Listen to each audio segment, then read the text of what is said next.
Bismillahirrahmanirrahim.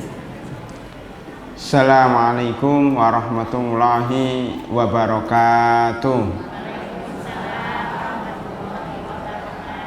Alhamdulillahirabbil alamin. Assalatu wassalamu ala asrafil anbiya'i wal mursalin wa ala alihi wa sahbihi wattabi'ina lahum bi ihsanin ila yaumiddin.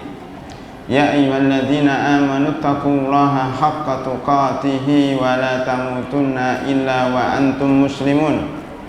Ya ayyuhan nasu taqu rabbakumul ladzi khalaqakum min nafsin wahidah wa khalaqa minha zawjaha wa batha minhuma rijalan katsiran wa nisaa'a.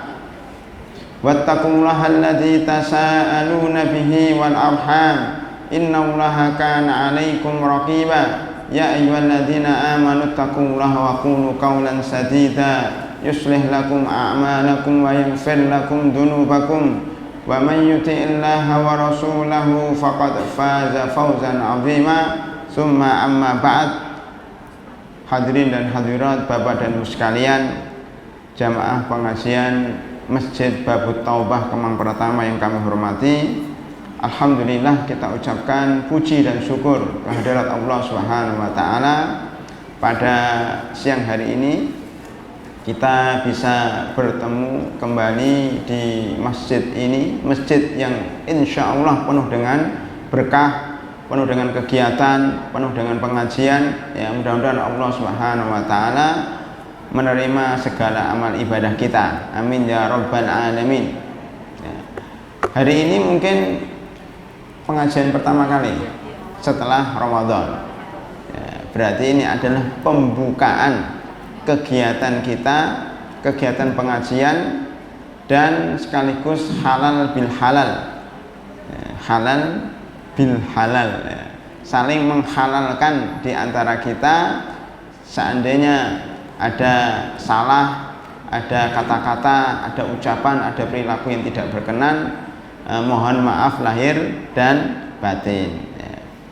Oleh karena itu, ibu-ibu yang kami hormati, kajian kita pada siang hari ini temanya adalah waktumu adalah hidupmu. Waktumu adalah hidupmu, 21 cara atau 21 tips manajemen waktu dalam Islam. Itu bagaimana kita sebagai umat Islam bisa mengatur waktu kita di dalam hidup ini, atau paling tidak di selama setahun ke depan. Itu bagaimana kita bisa mengatur waktu agar kita bisa mencapai cita-cita kita, bisa meraih pahala sebanyak-banyaknya. Karena kadang-kadang ibu itu sukanya menghitung pahala. Ya, maka di dalam buku ini juga disebutkan bagaimana cara kita mencari pahala yang lebih besar, mencari pahala yang lebih besar. Banyak amal di depan kita, tetapi kadang-kadang kita salah milih. Ya. Justru yang kita ambil malah amalan-amalan yang kecil pahalanya, meninggalkan amalan-amalan yang banyak pahalanya. Atau kadang-kadang kita salah, ya, mengedepankan yang sunnah, meninggalkan yang wajib. Nah, ini sering terjadi dalam kehidupan kita. Oleh karena itu harus ada panduan bagaimana kita mengatur waktu yang ada. Kewajiban kita banyak, ya, apalagi yang sunnah lebih banyak lagi, tetapi waktunya terbatas. Bagaimana kita memanfaatkan waktu yang terbatas ini untuk amalan yang banyak? Bagaimana memanfaatkan waktu yang terbatas untuk amalan yang banyak? Nah, barangkali sudah dibagikan ringkasannya? Sudah ya? Nah, alhamdulillah kalau sudah dibagikan, walaupun sekedar daftar isi. Insya Allah masih ada sisa buku walaupun nggak banyak, ya tinggal sekitar 30-an. Ya. Nanti yang tidak dapat mungkin nunggu cetakan yang baru. Insya Allah masih dalam perjalanan. Ibu-ibu yang kami hormati, marilah kita masuk ke dalam materi kita, Pertama, tentang pendahuluan waktu dalam pandangan Islam. Waktu dalam Islam menduduki tempat yang sangat agung. Beberapa ayat Al-Quran Allah Subhanahu wa Ta'ala bersumpah di dalamnya dengan waktu, diantaranya surat Al-Asr, wal asri innal insana lafi khusrin, demi waktu asar. Ya. Sesungguhnya manusia itu benar-benar dalam keadaan rugi. Demi waktu atau demi masa, tidak harus waktu asar, waktu pagi, waktu siang, waktu malam. Ini menunjukkan bahwa manusia itu rugi kalau tidak memanfaatkan waktu. Wal laili idza yaghsha wan nahari idza tajalla, demi malam dan demi siang. Wad duha wal laili idza saja, demi waktu duha dan demi waktu malam. Ini menunjukkan bahwa kita umat Islam harus memperhatikan waktu yang ada. Allah Subhanahu wa Ta'ala berfirman di dalam surat Al-Furqan ayat 62. Al-Furqan ayat 62, surat ke-25 ayat 62, Allah berfirman, wa huwal ladzi ja'ala al-laila wan nahara khilfatan, dan dialah yang menjadikan malam dan siang silih berganti, ya, kadang siang kadang malam. Untuk apa? Liman arada ayyadzakkara au arada syukura. Allah menjadikan siang malam, malam siang, setelah malam siang, setelah siang malam, itu agar diambil pelajaran bagi orang-orang yang kepingin mengambil pelajaran dan bagi orang yang ingin bersyukur. Maksudnya begini, Bu, kita ini setiap hari melihat siang dan malam. Apakah ada di antara kita yang kemudian ngambil pelajaran, oh ini kok waktu berjalan terus, umur bertambah terus, apa yang sudah saya kerjakan selama ini? Kalau kita bicara Ramadan, setahun kemarin saya ngerjakan apa saja? Ini sudah Syawal, ya, sudah Syawal, artinya mudah-mudahan dosa-dosa kita sudah terampuni pada bulan Ramadan. Amin ya rabbal alamin. Apakah setahun ke depan, dari Syawal sampai Ramadan ke depan, kita bisa mengisi waktu dengan baik? Ya, karena umur bertambah, ya, ada yang sudah 40 tahun ke atas, ada yang sudah 50 tahun ke atas, ada yang sudah 60 tahun ke atas, sudah bau tanah, ya, sudah mendekati kuburan, sudah, ya, tidak harus yang umur 50 tahun, yang umur 40 tahun, yang umur 35 tahun pun tidak tahu kapan meninggal dunia. Itu menunjukkan bahwa Allah selalu mengingatkan kepada kita tentang waktu. Hati-hati ibu-ibu, hati-hati wahai bapak-bapak, waktu terus berjalan. Apakah amalan Anda berjalan atau tidak? Nah, ini juga pelajaran bagi orang-orang yang beriman dan bertakwa.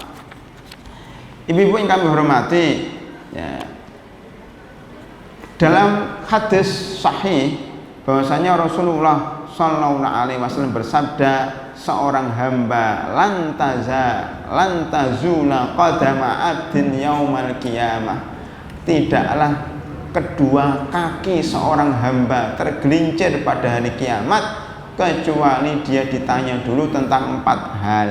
Apa 4 hal itu? Umurnya, untuk apa digunakan. Yang kedua, waktu mudanya digunakan untuk apa saja, dimanfaatkan untuk apa saja. Hartanya dari mana dia mendapatkan dan untuk apa dihabiskan. Yang keempat, ilmunya, apakah diamalkan atau tidak. Ya. Jadi di sini ada 4 kesempatan yang diberikan Allah kepada kita. Ada 4 potensi. Apa 4 potensi itu? Pertama, kesempatan. Yang kedua, kesehatan. Yang ketiga, harta. Yang keempat, ilmu. Itu modal. Misalnya kalau orang yang bisnis, yang mendirikan usaha dagang, maka ini modal. modal usaha kita itu 4: kesempatan, kesehatan, harta, dan ilmu. Ini kalau kita sia-siakan, rugilah dagangan kita. Tapi kalau kita kembangkan yang 4 ini, maka insya Allah kita akan beruntung berlipat-lipat. Ya. Makanya di dalam beberapa teori pengembangan diri, ada teori SWOT itu, ya, ada kesempatan, ada kekurangan, ada kekuatan, ada hambatan. Orang yang paling baik itu adalah bagaimana menjadikan hambatan, tantangan sebagai sebuah kesempatan. Ya. Bahkan di dalam syair-syair lain, ya, para ulama menjelaskan wantahizil furas wahdar min fautiha fa innal fauza fi intihazil furasi. Ya. Carilah kesempatan. Jika ada kesempatan, raihlah kesempatan itu, jangan disia-siakan. Karena kesuksesan itu sesungguhnya bagaimana kita menggunakan kesempatan yang ada. Oleh karena itu Rasulullah SAW bersabda, nikmatani mahbunun fihima kathirun minan nas. 2 nikmat yang kebanyakan manusia terlena di dalamnya. Apa itu? Apa itu, Bu?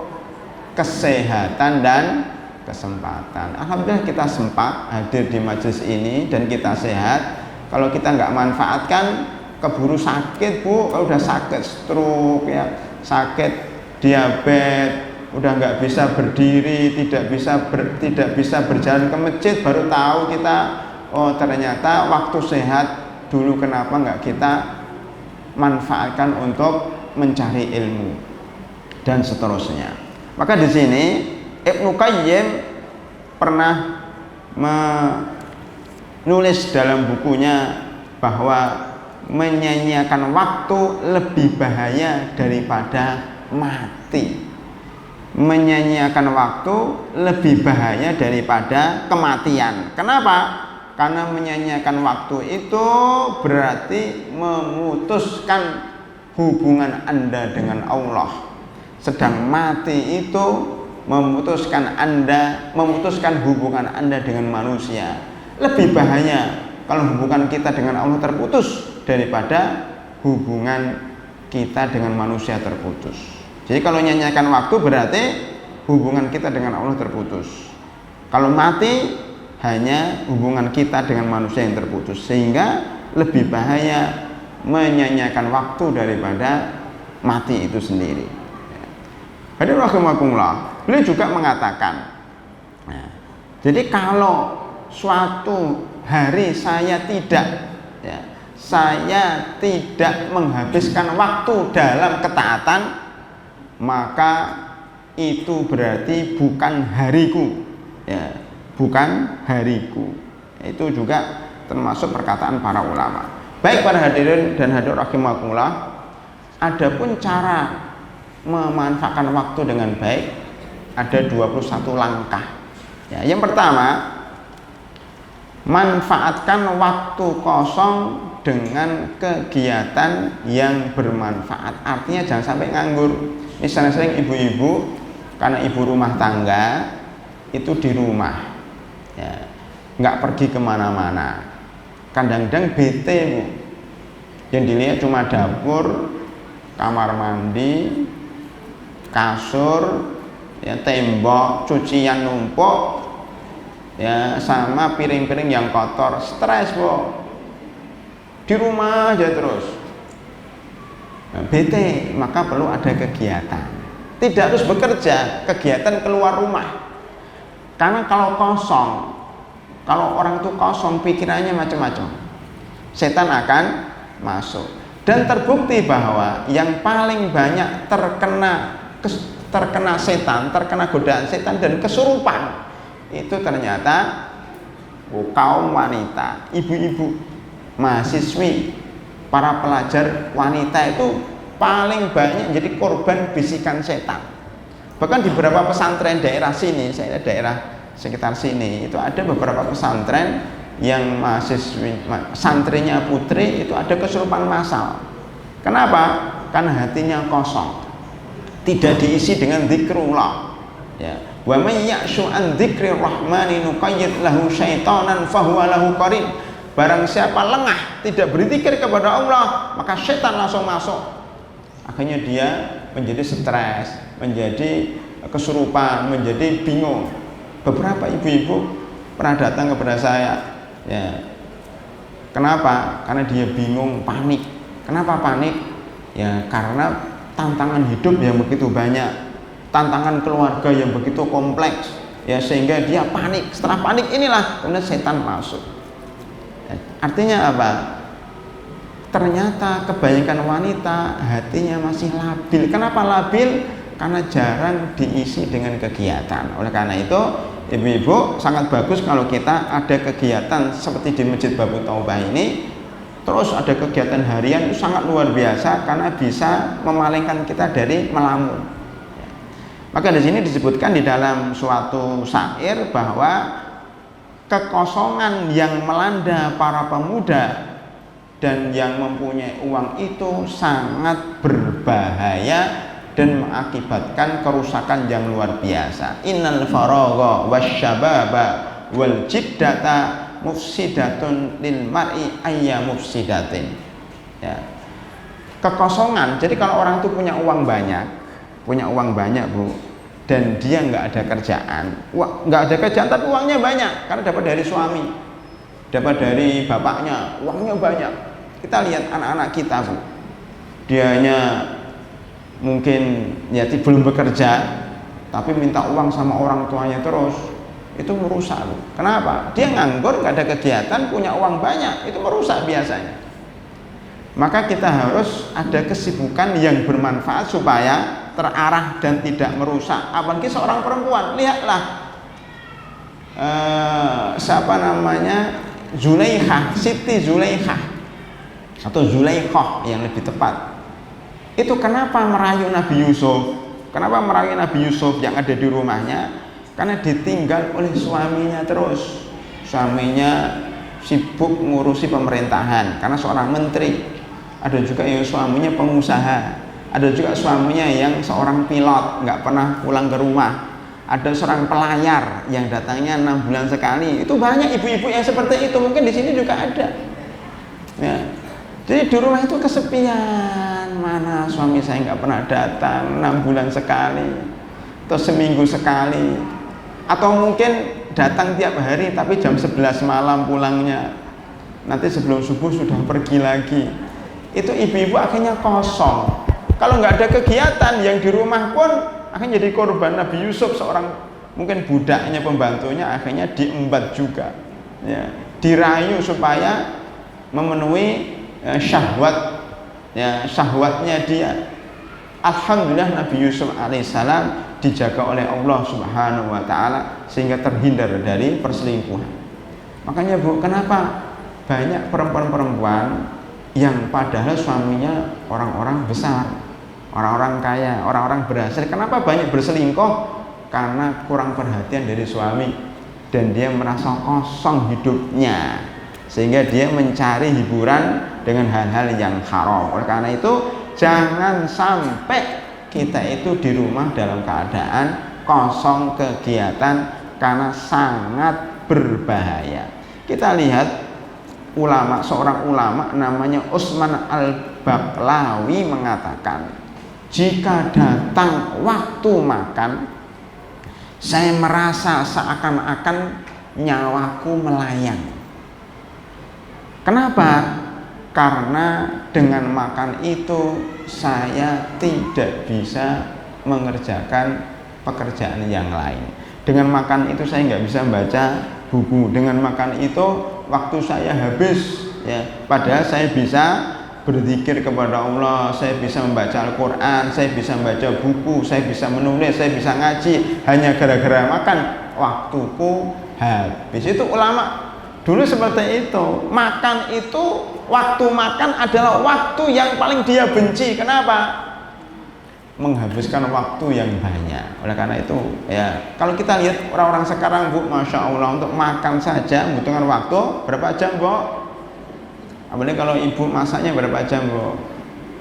Ya, ada wortel dirajang-rajang, lalu dipotong-potong jadi kecil, ada apa namanya, terong, ada kacang panjang dicacah-cacah, kemudian masukkan ke resol dan sebagainya.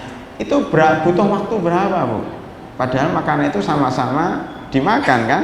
Ya, yang penting masuk perut, tidak harus kemudian menghabiskan waktu. Oleh karena itu bisa dengan cara kita membeli alat-alat ya, atau meminta bantuan sama orang lain, apakah itu membantu rumah tangga atau alat, sehingga ketika kita masak praktis, kalau perlu ibu tidak usah masak, cukup mengarahkan kepada orang yang kita yang membantu kita supaya begini-begini, sehingga kita tidak habis waktu kita, sama-sama bisa makan. Ada juga yang hanya makan saja, mampir di warung 2 jam 3 jam. Apalagi kalau undangan makan malam aja harus diundang. Ya, sudah makan di rumahnya masing-masing. Ya. Makan malam kadang-kadang sampai jam 10, sampai jam 9. Ya. Kita ini sebenarnya banyak menghabiskan waktu untuk hal-hal yang tidak atau kurang bermanfaat yang bisa dikerjakan dengan cara lain. Makanya dulu, ulama dulu, Bu, kalau makan itu nyari makanan yang cepat selesai. Ya. Ibu kalau makan kuaci sama makan kacang itu berapa butuh waktu menghabiskan kuaci itu? Ulama dulu nyari makan yang cepat habis. Seandainya ada ikan ya yang berduri dengan ikan yang tidak berduri, dia milih ikan yang tidak berduri, karena dengan berduri itu butuh waktu lama. Ya. Jadi nyari makan yang cepat selesainya, meninggalkan makanan yang lama selesainya. Ya. Nah itu dari waktu yang ada, dari beda waktu yang ada itu dipakai untuk membaca Al-Quran, dipakai untuk membaca buku, sehingga waktunya bermanfaat. Sama-sama umurnya 30 tahun, sama-sama umurnya 40 tahun, yang satu nggak berkarya apa-apa, yang satu karyanya banyak sekali, yang satu belum dapat ilmu apa-apa, yang satu ilmunya banyak sekali. Kenapa? Hanya soal waktu sebenarnya. Ya, dia memanfaatkan waktu yang baik, yang satu membuang-buang waktu untuk hal-hal yang tidak bermanfaat. Ya. Ibu yang karomati, yang kedua, menggunakan satu waktu untuk banyak kegiatan. Nah ini juga teknik memanfaatkan waktu itu, menggunakan waktu untuk banyak kegiatan. Satu waktu untuk banyak kegiatan. Seperti apa? Sambil menyelam, minum air. Jadi jangan menyelam saja baru minum air, atau minum air baru menyelam. Sudah, sekalian itu menyelam sambil minum air. Kita ke masjid, ke pengajian sambil jalan-jalan, kan gitu. Kan begitu, Pak. Mudik umpamanya sambil berdakwah. Ya, umpama seperti itu. Jadi satu waktu dipakai untuk 3 kegiatan. Sekali mendayung 2 atau 3 pulau terlampaui.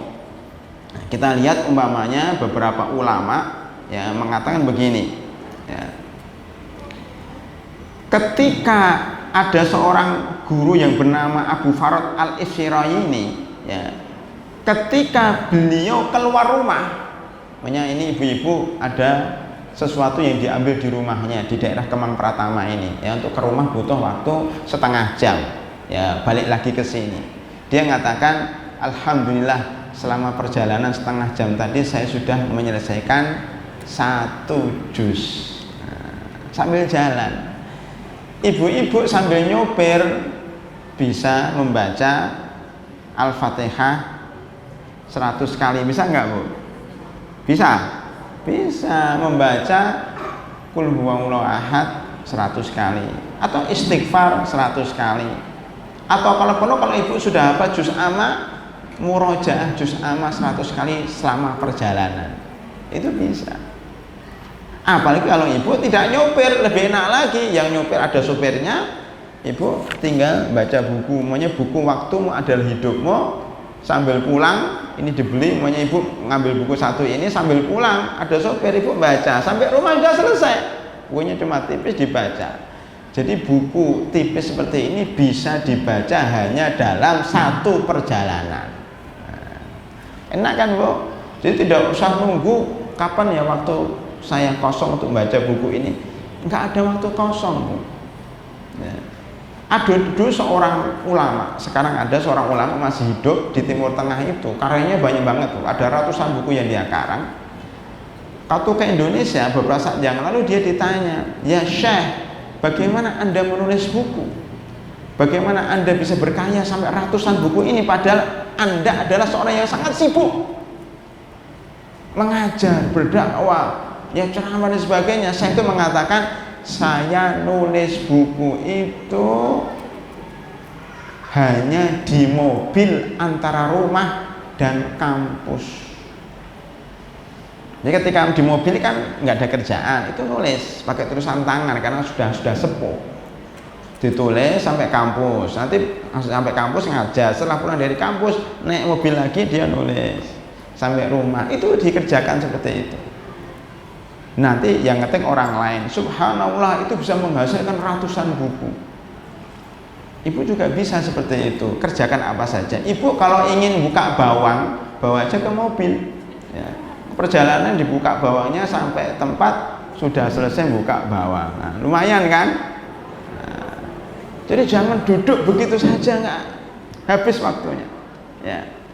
Kita lihat ada seorang ulama juga ya, ketika ada seorang ulama kedatangan tamunya itu ngajak ngobrol ngalor ngidul, tapi tangannya tuan rumah itu tangannya nggak diem, sambil ngobrol sambil dulu ngongotin apa, meraut pensil. Waktu itu belum ada bolpen Bu ya, diraut pensilnya. Ya Bu, gimana kabarnya, sehat gitu, selesai. Gimana Bu, sehat, kabarnya, selesai gitu. Jadi dia ngobrol. Sekarang kalau Ibu sambil ngobrol sambil menyiapkan makanan, sambil ngobrol nemui tamu sambil ngapain, itu Masya Allah bermanfaat.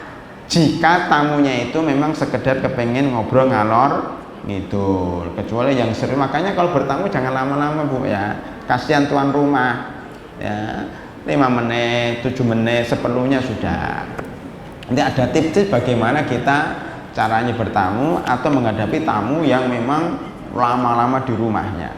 Baik, bahkan di sini ada seorang ulama, karena dia sering ke toilet Bu, mungkin sakit perutnya atau mungkin kurang sehat ya, badannya sering mundar-mandir ke toilet, waktunya habis. Maka dia perintahkan anaknya, wahai anakku, saya ini sering ke toilet, waktuku habis, kadang-kadang setengah jam di toilet, tolong Anda bacakan kepada saya buku ini keras-keras, saya dengarnya di toilet. Sehingga dia setengah jam di toilet, sudah setengah jam mendengar bacaan buku anaknya. Sekarang juga bisa Ibu sambil mandi, sambil bersihkan dapur, itu disetel itu tape, radio, televisi, bisa kok ya. Televisinya itu suaranya sampai dapur ya, atau kaset-kaset rekaman seperti ini dibuka lagi ketika di dapur, ketika di mobil kan kalau bisa dipasang itu apa namanya, audio dan seterusnya, sehingga kita berjalan begini satu juz kita dengar bacaan Al-Quran. Sekarang ada apa, alat-alat khusus Bu ya, tidak harus masang audio di mobil, ada alat khusus sekarang, rekaman radio kecil khusus Al-Quran, sudah banyak dijual di pasaran, di toko-toko itu, sehingga kita mau naik mobil tinggal tag, nah, nanti bacaan para masyayikh kita dengar. Kita ingin juz berapa, di situ kita bisa atur. Itu luar biasa Bu, sehingga waktu kita tidak sia-sia, sehingga dalam perjalanan, sepanjang apapun perjalanan, kita sudah mendengar Al-Quran selama perjalanan.